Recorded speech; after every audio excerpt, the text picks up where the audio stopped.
Hey, this is Terrence Young with eFunder Capital, and I want to show you this case study of how I end up making a little over $40,000 on this particular deal just by asking a few questions. Now, I have a client, he was interested in buying this 7-unit building here in Pittsburgh. Um, he ended up purchasing the property for $1 million. And just to disclose, I also have my real estate license.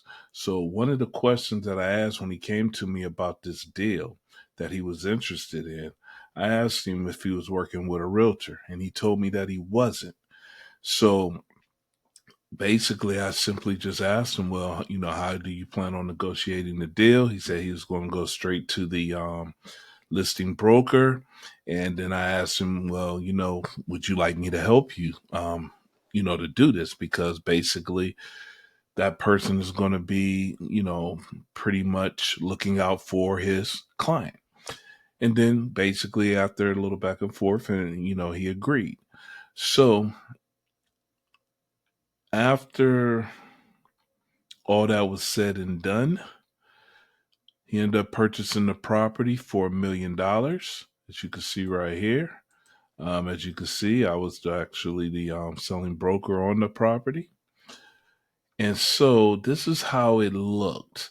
And this is what I'm saying. Just by simply asking your client questions, it can really, truly grow your business. I understand everybody, doesn't have a real estate license. But if you do, this is just another way you could take advantage to be able to make even more money out the deal.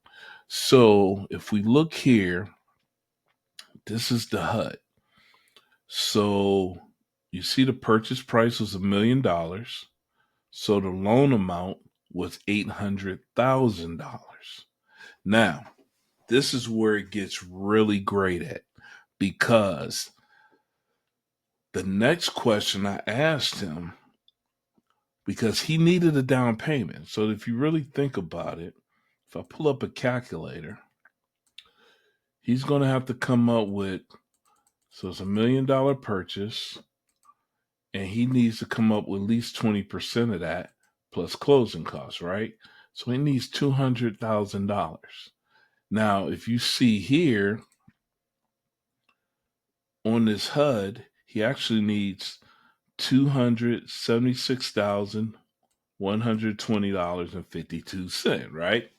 So this is where we as brokers, we just by simply asking questions, Mr. Barr, do you own any other properties? And you know what? He does. Then the next question is, well, if you own other properties, do you have a mortgage on them? No, you own it free and clear, or you have a small mortgage. Those should be light bulbs going off in your head, right? So then what ends up happening was, I come to find out he has another property.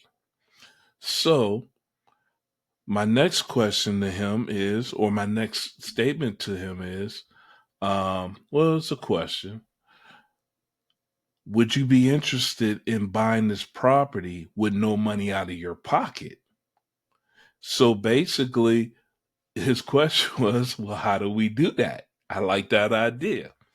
All right. So since you own this other property and you're telling me it's worth X amount of dollars, why can't we simply do a cash out refinance and use that to cover your down payment on this other asset? As long as the tenants in your other place is still covering the mortgage, then it's a win-win situation. So he liked the idea and he agreed.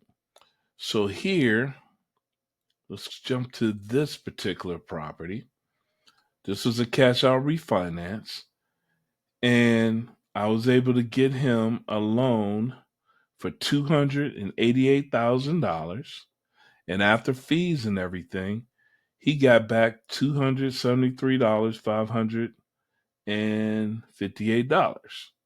And if you remember, what he ended up needing was $276,000, $120.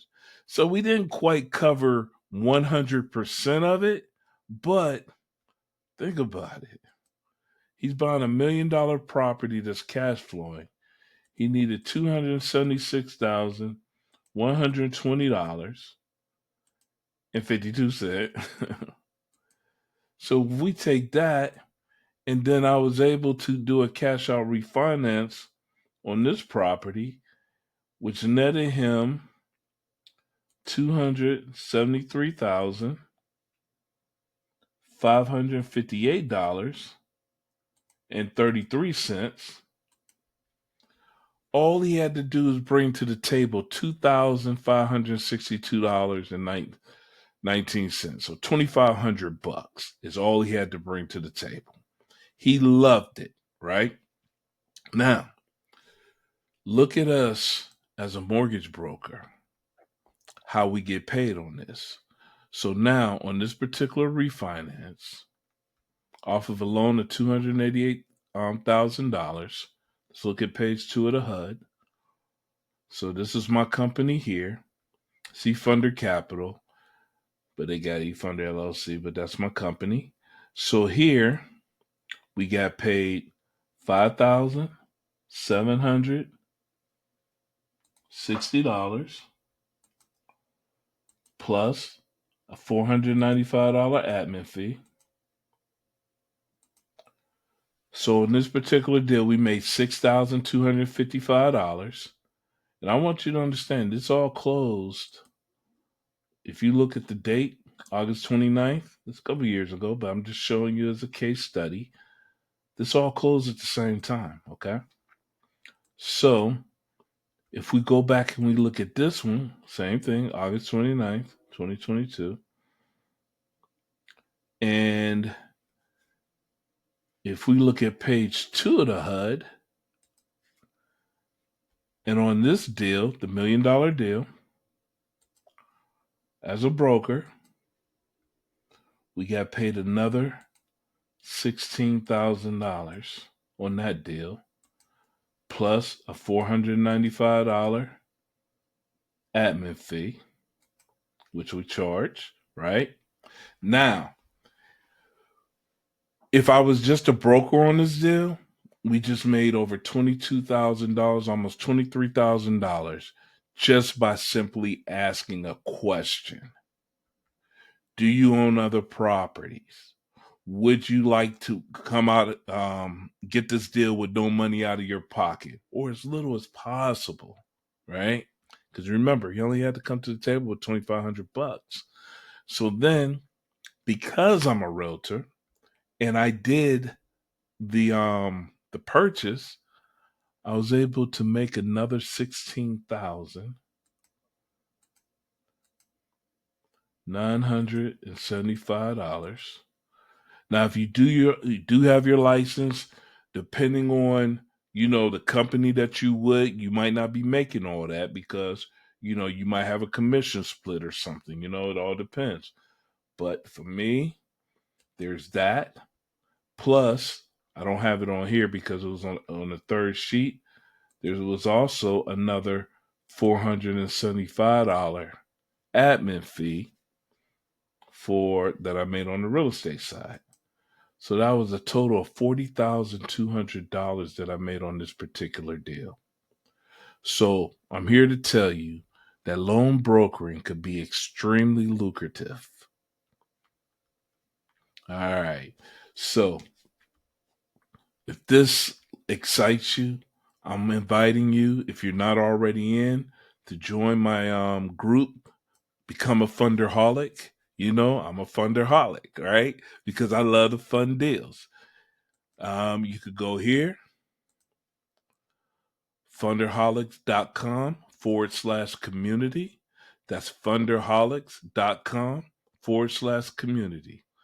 You know what? My name is Terrence Young. My company is Funder Capital, and I am a Funderholic.